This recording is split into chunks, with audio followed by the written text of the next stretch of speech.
My name's Frank Anderson. I was born in Des Moines, Iowa in the year 1937. My parents got divorced when I was about 5, but my dad started in Western Union as a bike message delivery boy, probably when he was 14 or 15 years old. Worked for Western Union for almost 65 years. Retired finally and ended up living in Des Moines. My mom moved my brother and I to our grandparents' house in Omaha, Nebraska, and that's where I grew up. And she worked in a furniture store office for her entire working career. Benton County, Arkansas was quite an experience for me. I had never been to Arkansas. I was in the Air Force. I was on my 23rd, 24th year of being in the Air Force, and my brother and sister-in-law moved to Bella Vista. Had been recruited by the marketing schemes of Cooper Communities to come down here and buy a lot. They came down and bought a lot. And probably 10 or 12 years after they bought the lot, they came down and were going to build a house. Ended up buying a house that was already built. So the last 3 or 4 years I was in the service, we came down here to visit them 2 or 3 times. Decided, hey, that would be a nice environment to try. I like to play golf. There's 7 golf courses down there. I don't have to play the same one all the time. And there's lakes down there. It's a nice retirement area. Northwest Arkansas seems to be extremely friendly, actually, and a nice place to live. Schools are good, although we don't have no school children with us. Things are going well in Northwest Arkansas, so we try it. And 35 years later, I'm still trying it. The community life back when I first got here was considerably different than it is now, in that most of the people were retirees.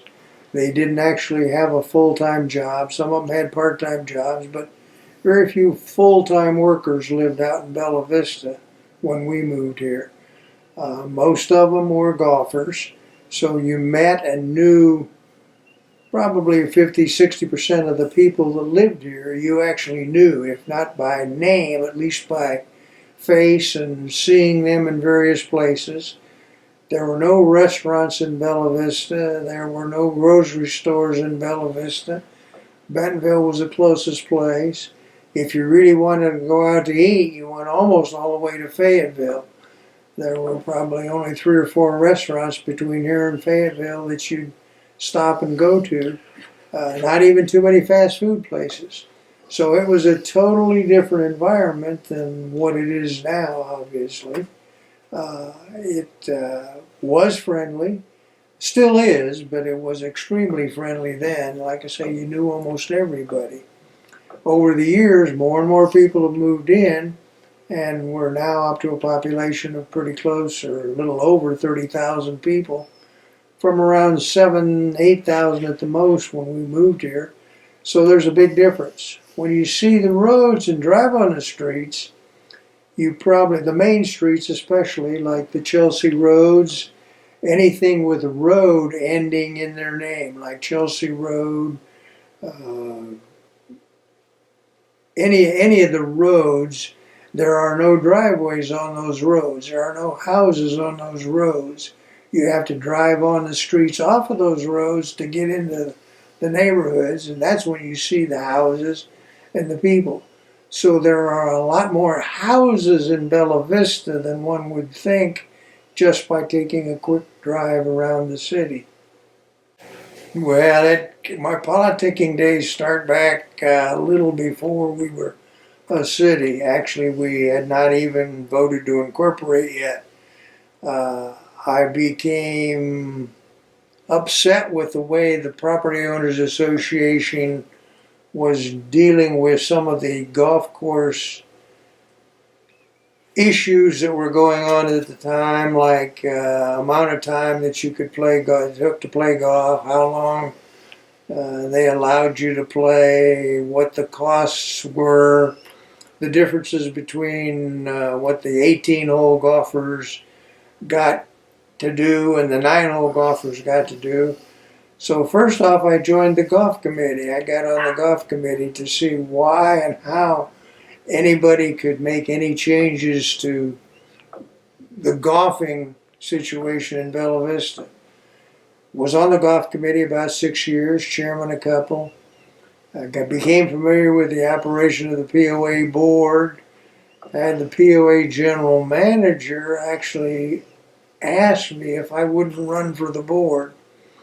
And I felt kind of out of place in that I didn't think I wanted to do that, but he was a good friend, and finally I said, well, in my own mind, I will run for the board because he thinks it's a good idea for me.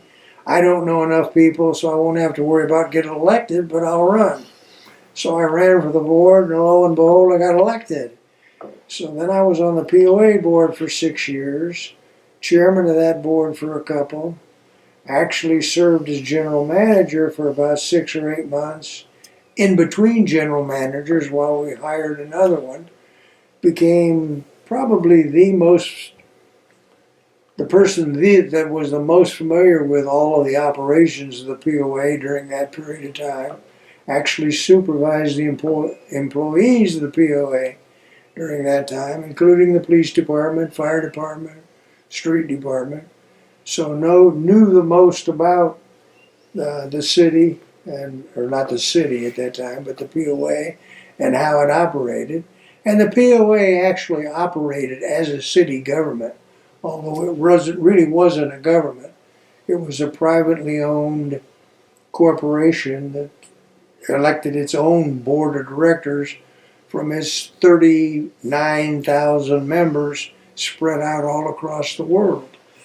Obviously not all of them voted, just like any voting structure, but we had a fairly high percentage of, in the neighborhood of 20,000 people voting for POA board and the various things that the POA put up before its voters. So we had a pretty good turnout, although not physically, at least in response to any kind of a vote. So when I ran for the POA board, that's how we got elected, that's how we ran. Not knowing anybody, providing the information and marketing flyers and those kind of things in the mail, answering questions, attending an awful lot of meetings.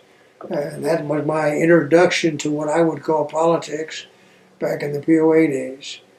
When the city came along and it became time to vote on whether we would incorporate or not, I had also chaired a committee that had put together a plan as to how you would get from unincorporated to incorporated. What would you do first? What part of the city, what part of government would you bring in? Obviously, you couldn't just start and all of a sudden operate a police, fire, streets, in futility. So, explain how the election went. Who got to vote in that? Was it just people in those precincts that were being considered, or how did that work? It was voted on by the people in the area to be annexed. And we went under a special law that had been passed just probably less than a year before the election, where any area in excess of 4,000 acres owned and developed by a single developer with, I don't remember the population number now, but some number of people living in that area could petition for annexation, and only 28% of the people that lived in that area needed to sign the petition in order to get it on the ballot. So that was how it got onto the ballot. And when it got onto the ballot, like I say, most people still did not think it would pass. It was not a done deal. It was not a unanimous thing that everybody in the area wanted. And most of the people in the rest of the county didn't want it because it took monies, turnback funds from the state, away from the county and would give them to the city government if that happened. So they didn't want it. So there was campaigning for and against it by both people inside and outside of the area. Some of the area in Bella Vista at the time was not in the Property Owners Association and is still not. Areas that the Cooper community folks could not get to sign off and buy the land from. So there were areas or pockets that were not part of the POA. Those were not to be part of the city either initially. They were not included in the incorporation vote. So it was not till 5 or 6 months after the city became incorporated that we then went back and annexed those pockets that were completely surrounded by the city at the time into the city. So there are still some pockets that are not part of the POA within the city limits of Bella Vista. I was elected to the POA board probably in 1994, was on it until 2001. Chairman for a couple of those years in there. We did not get the incorporation vote, actually vote, until November of 2006.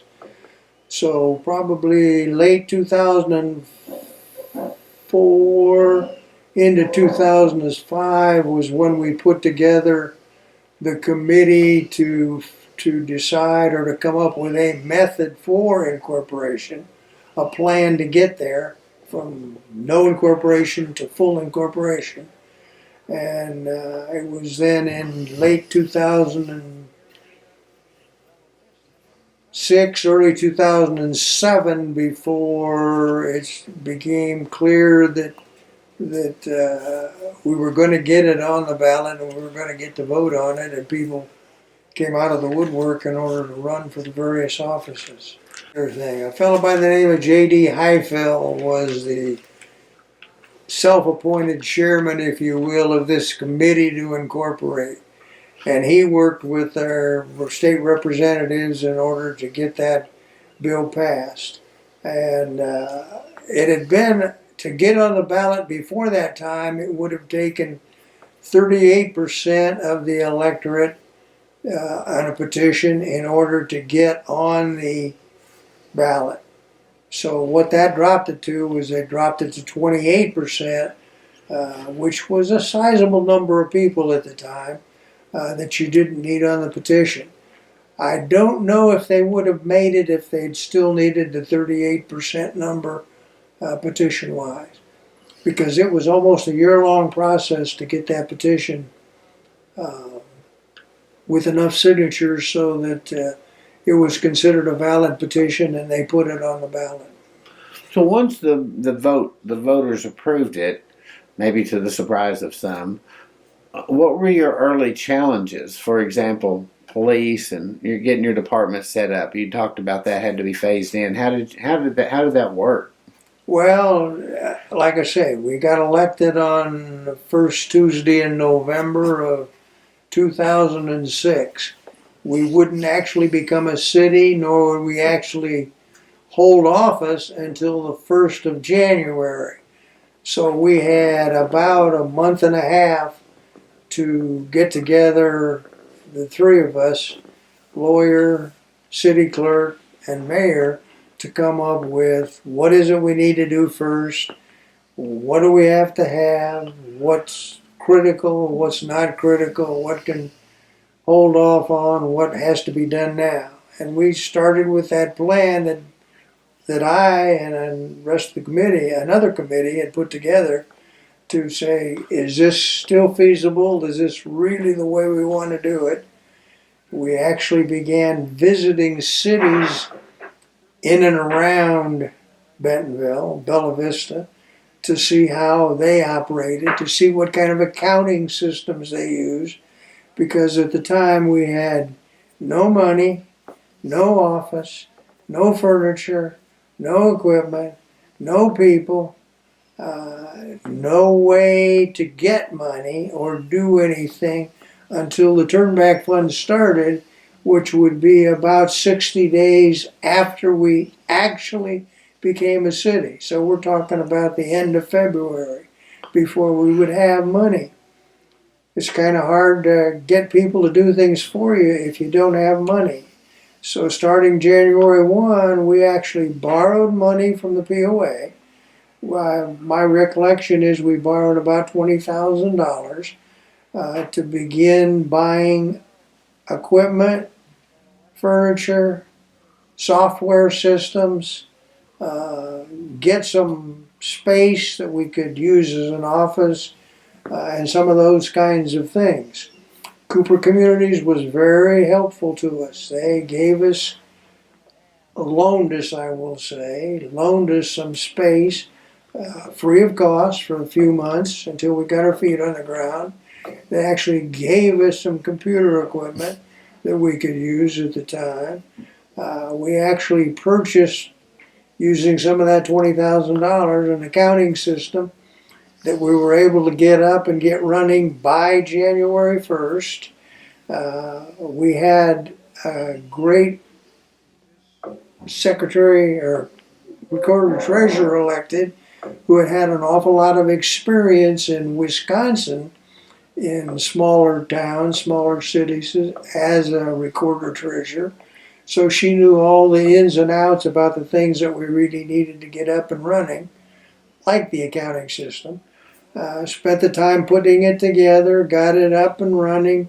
Without her, it would have been, or without someone who had that kind of experience, it would have been extremely tough.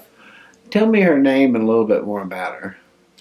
Jane Wilms was her name, and like I say, she was, I think, about a 17 or 18-year resident of Wisconsin that had spent time as a recorder treasurer in that state. And even though that state and Arkansas laws are not the same, a lot of the same kind of things have to be done. Accounting systems, ordinances, way to pass ordinances, what ordinances should do and what they shouldn't do. All of that kind of stuff that none of the rest of us had any experience with at all. So it was a godsend that she first wanted the job and then second got elected. Yeah. Okay, law enforcement in Benton County, it required a special law that applied to just Bella Vista and Hot Springs in order to get law enforcement in those two Cooper community areas. Before we became a city, the credentialing or the certification of security or police officers was done by the county sheriff. And the day-to-day operation from a true policing standpoint, police procedures and those kind of things, was governed by the sheriff. He told the deputy in case of Bella Vista how to operate, what uniforms to wear, all of those kind of things were covered by the sheriff. The other part of the day-to-day operation, the payroll, that kind of stuff, was taken care of by the Property Owners Association, and the deputy in Bella Vista worked for the general manager of the Property Owners Association in that role. A split role that sometimes worked well and sometimes there was a little bit of controversy about what they could or couldn't do. There were some issues with probably more than $1 million a year to put into reserve for the first 6 or 7 years that we were in existence. And since then we've done about the same. We still have that same reserve build up now. Have held on to it for quite a few years. The turnback funds take care of just about all our needs. The numbers go up so far, or have gone up so far every year, for us just because of sales tax within the county that we get a share of. That's going to change over time as the ratios of people in the various cities interact with one another. For instance, Centerton, Pea Ridge, some of those cities are becoming bigger and bigger. They're taking a little bigger chunk all the time. It's got to come from somewhere. Some of that will come out of Bella Vista probably. Although Bella Vista has been growing fairly strongly too, population-wise, over the same number of years. So we haven't lost much yet. The county's probably lost more than anybody. And they're still making it. I don't know how much longer, but they're still making it now. The city of Bella Vista is not out of the woods yet, not going to necessarily be a super prosperous city because we have very little economic or space for economic growth. The one thing Cooper Communities did not do very well was plan for commercial space. There was little commercial space left, a few strip mall areas, but they're not big enough to entice anybody to come in and build on them anything of any size that would provide much of a way of income. So that's still a future roadblock, I think, to Bella Vista ever becoming fully formed, completely filled up type city. Right now, Bella Vista is an amazing city in that there are probably few cities, if any other, in the United States that would have 39,000 lots and only about 14,000 structures on those 39,000 lots. And yet all the other 24,000 vacant lots have water, electricity, and are ready to be built on today, with the exception of cleaning off the trees and the shrubbery, putting in the building and all that kind of stuff. So there's not many places in the country that have that, if any. So you're talking about this huge capacity to expand, and Oh, yeah. then, but what about the other properties that the POA owns? Is there more potential for more? Explain, No, Well, they said they own- the potential for expansion is somewhat limited in that there's really no more land. Cooper Communities owns some land west of Bella Vista still, but I don't think they have any intent, at least as of now for sure, to develop that in any way. Not saying that sometime downstream somewhere it couldn't happen, but not now, not for any time now. So right now they have no more area that they want to develop and add to the property owners association, or any area that they want to develop. It would not be developed as part of Bella Vista anyway, because the cities to the west, Gravett in particular, has moved their boundaries up right next to Bella Vista now. So that's now Gravett. As soon as you leave Bella Vista going west, you're in Gravett. And there's a little area that used to be not a town, not even an incorporated area, referred to as Hiawassee.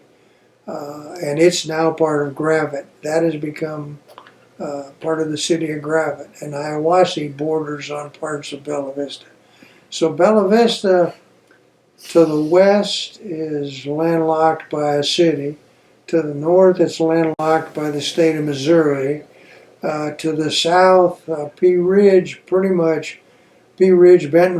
Rogers pretty much block it off.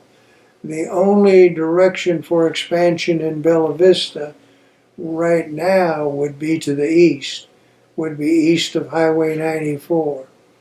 And to my knowledge, there's not a lot over there right now except pasture land, farmland, tree land. Being a retirement community, when I moved here was 95, 96% retirees. mostly transplants from the north. Probably the great majority of them Republican based to some degree at the time.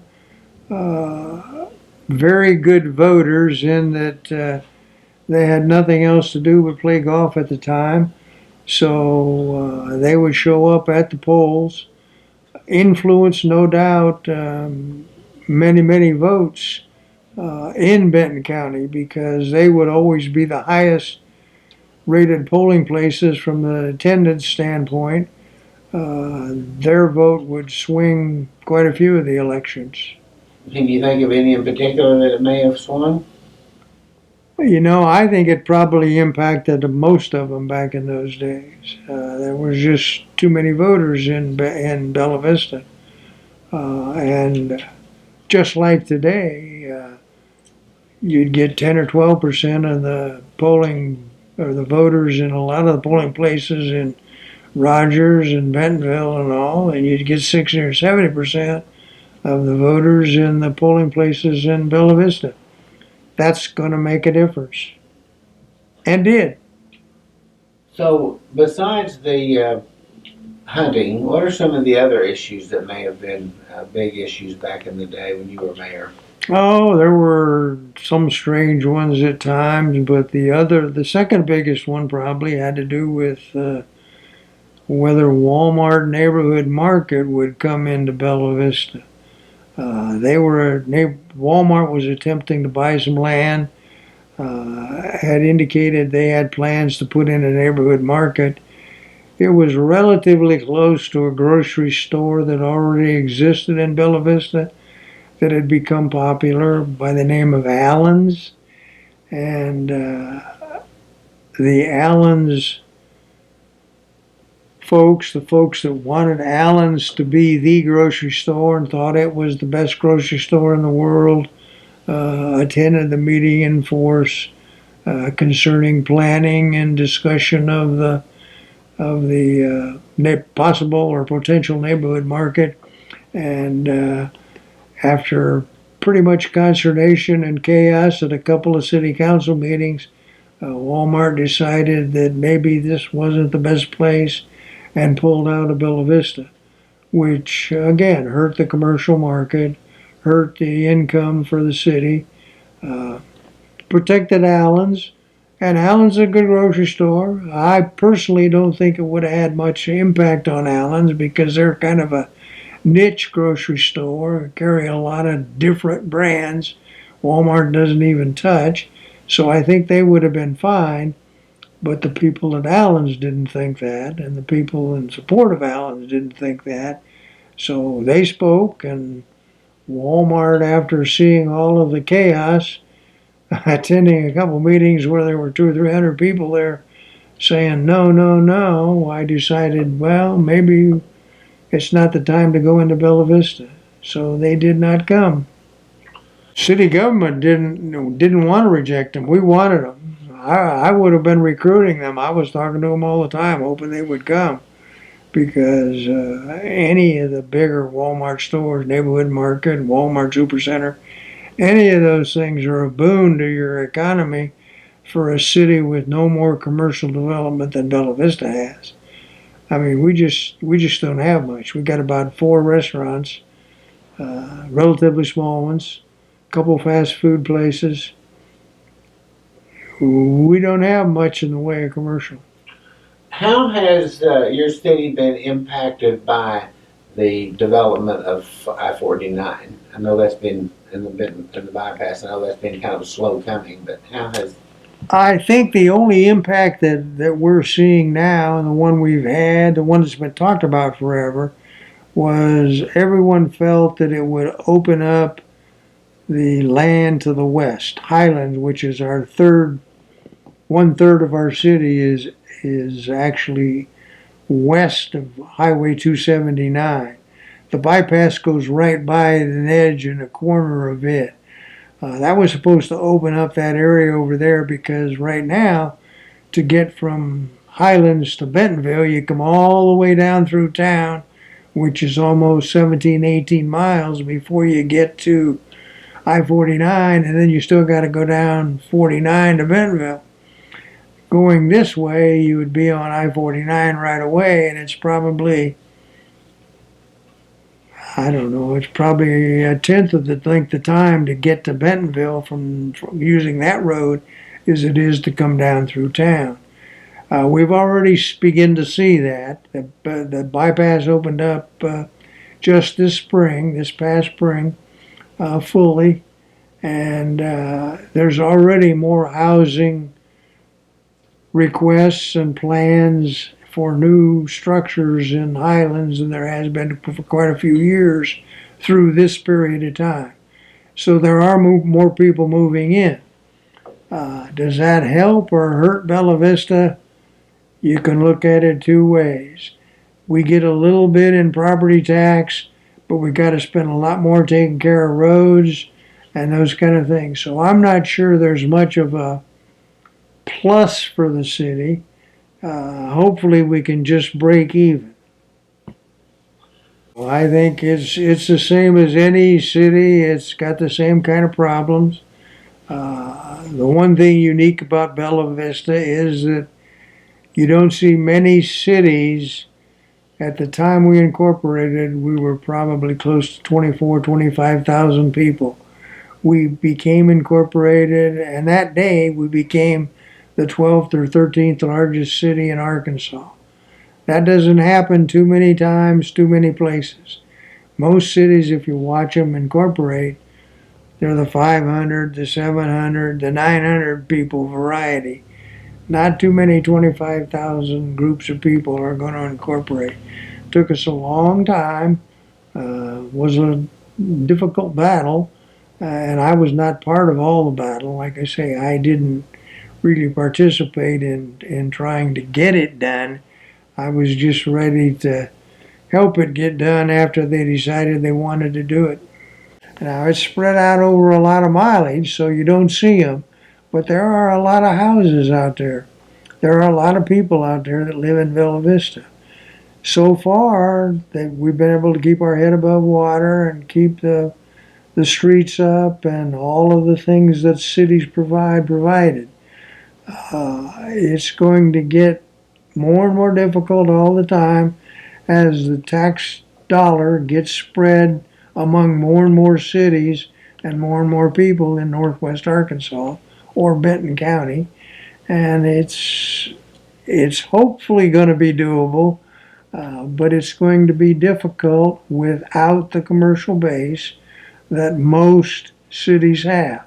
Even Pea Ridge or Centerton, who are less than half our size, have more commercial activity than we do. They have more restaurants, they have more drive-throughs, they have more drive-ins, they have more of everything. We just don't have that.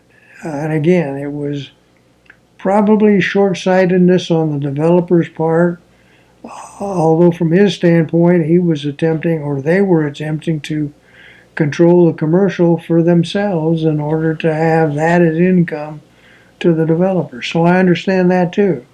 And the developer stayed with the community for quite a while and still is with the community to some degree and on most issues. So it's a good town from that standpoint. Do I foresee in the future that there may be some difficulties? It could get difficult as we get more and more build up all the time because, again, there's just not that much in the way of income or ways that we can get money.